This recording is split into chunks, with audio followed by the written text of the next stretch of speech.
In education में आप सभी का आज फिर से स्वागत करती हूँ। तो लेसन प्लान की सीरीज़ में हम फिजिक्स, बायो और मैथ के लेसन प्लान कंटिन्यू कर रहे थे। तो आज मेरे पास मैम का एक गणित यानी कि मैथमेटिक्स का लेसन प्लान है। डेट आप अपने अकॉर्डिंग डाल सकते हैं और क्लास 6 to 9 जिस भी क्लास में टॉपिक हो आप उसके लिए उसे यूज़ कर सकते हैं। और जो हमारा आज का मेन टॉपिक यानी कि जो हमारा मेन प्रकरण रहेगा वो रहेगा अभाज्य गुणनखंड। और विद्यालय का नाम आप जो भी विद्यालय आपको इंटेंसिव के दौरान अलर्ट किया गया है आप उस विद्यालय का यहाँ पे नाम मेंशन कर सकते हैं। उसके बाद लेसन प्लान के देखिए हमारे कुछ सामान्य उद्देश्य रहते हैं। इसमें पहला रहेगा कि विद्यार्थियों में गणित के प्रति रुचि जागृत करना। दूसरा, विद्यार्थियों में गणितीय दृष्टिकोण उत्पन्न करना। तीसरा, विद्यार्थियों को गणित के तथ्यों से अवगत कराना। चौथा, गणित शिक्षण द्वारा विद्यार्थियों में चारित्रिक गुणों का विकास करना। पांचवा, गणित में तकनीकी के प्रयोग से विद्यार्थियों को अवगत कराना। और आखिरी रहेगा विद्यार्थियों में वैज्ञानिक दृष्टिकोण का विकास करना। उसके बाद हमारे कुछ विशिष्ट उद्देश्य रहते हैं। जैसे पहला रहेगा कि जो विद्यार्थी हैं वो अभाज्य गुणनखंड से संबंधित ज्ञान का प्रत्यास्मरण कर सकेंगे। दूसरा रहेगा कि जो विद्यार्थी हैं वो अभाज्य गुणनखंड के बारे में जानकारी को भलीभांति समझ सकेंगे। तीसरा, विद्यार्थी जो हैं वो अभाज्य गुणनखंड से संबंधित ज्ञान का दैनिक जीवन की परिस्थिति में उपयोग कर सकेंगे। और आखिरी रहेगा कि जो विद्यार्थी हैं वो अभाज्य गुणनखंड से संबंधित प्रश्नों को सफलतापूर्वक हल कर सकेंगे। शिक्षण विधि प्रविधि हमारी विभिन्न रहेगी, जैसे चौक, डस्टर, श्यामपट्ट, लपेट और अन्य वास्तविक वस्तुएं। पूर्व ज्ञान पे आप लिख सकते हैं कि जो छात्र छात्राएं हैं वो गुणनखंड के विषय में सामान्य जानकारी रखते हैं। यहाँ पे जो होगा हमारा पहला पेज समाप्त होगा। उसके बाद हम बढ़ेंगे अपने दूसरे पेज की तरफ, जिसमें जो हमारा शिक्षण बिंदु रहेगा वो रहेगा गुणनखंड, जिसका उद्देश्य रहेगा विद्यार्थी गुणनखंड को परिभाषित कर सकेंगे। उसके बाद छात्र अध्यापिका क्रियाएं में संलग्न करते हुए छात्र अध्यापिका पहला प्रश्न पूछेगी, एक और एक को जोड़ने पर कितना प्राप्त होता है। जो बच्चे बताएंगे कि 2 प्राप्त होता है। 2 की गुणा 1 से करने पर कितना प्राप्त होता है, तो 2 की गुणा 1 से करने पर 2 प्राप्त होता है। 2 की गुणा 6 से करने पर कितना प्राप्त होता है, तो विद्यार्थी बताएंगे कि 12 प्राप्त होता है। 12 के गुणनखंड क्या क्या हो, तो विद्यार्थी बताएंगे 2 गुणा 2 गुणा 3 होंगे। और आखिरी शिक्षण बिंदु से लेते हुए प्रश्न पूछा जाएगा कि ऐसे गुणनखंड जिनके अंत में अभाज्य संख्याएं जैसे 2, 3, 5, 7 आते हैं उन्हें क्या कहते हैं। तो यह विद्यार्थी के लिए समस्यात्मक प्रश्न रहेगा। विधि प्रविधि में आप प्रश्नोत्तर प्रविधि का उपयोग करेंगे। उसके बाद उद्देश्य कथन रहेगा कि आज हम अभाज्य गुणनखंड के विषय में विस्तार पूर्वक अध्ययन करेंगे। यहाँ पे हमारा दूसरा पेज समाप्त होगा। उसके बाद हम बढ़ेंगे अपने पहले शिक्षण बिंदु की तरफ, और जो रहेगा हमारा अभाज्य गुणनखंड, जिसका उद्देश्य रहेगा कि जो छात्र हैं वह अभाज्य गुणनखंड से परिचित हो सकेंगे। अन्वेषण करते हुए पहला प्रश्न पूछा जाएगा कि 3 का गुणनखंड क्या है, तो जो बच्चे हैं वो पूर्ण आंसर देंगे, यानी कि 3 का गुणनखंड 1 व 3 है। 3 से सभी गुणनखंड कैसे होंगे, तो 3 से सभी गुणनखंड अभाज्य होंगे। अभाज्य गुणनखंड किसे कहते हैं, तो यह विद्यार्थियों के लिए स्पष्ट उत्तर रहेगा।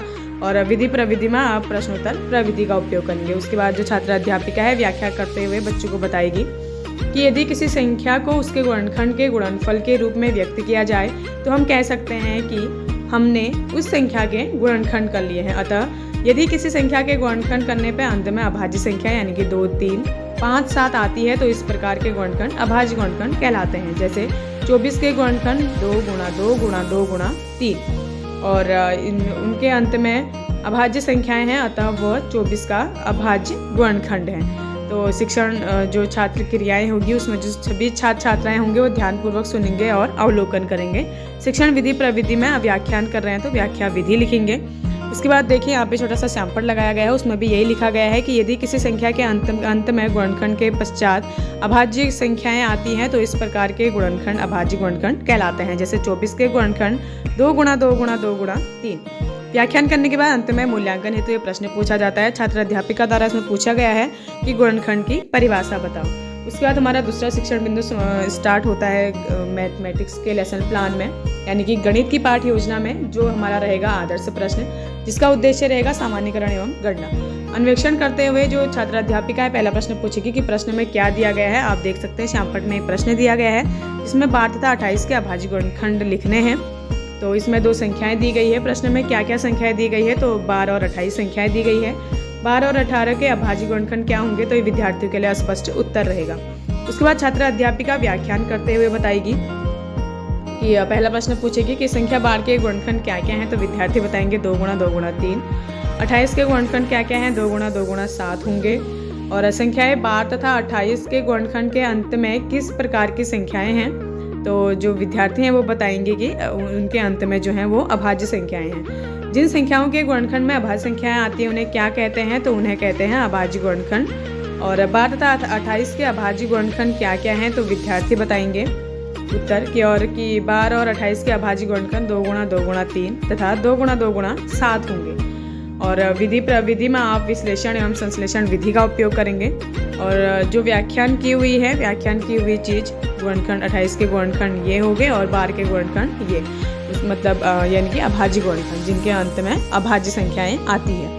और वही श्यामपट्ट पर बताते हुए छात्र अध्यापिका विद्यार्थियों को व्याख्यान करेगी। उसके बाद शिक्षण बिंदु हमारा निरीक्षण का कार्य रहेगा, जिसका उद्देश्य रहेगा कि जो छात्र छात्राएं हैं वो सुंदर एवं स्पष्ट लिख सके।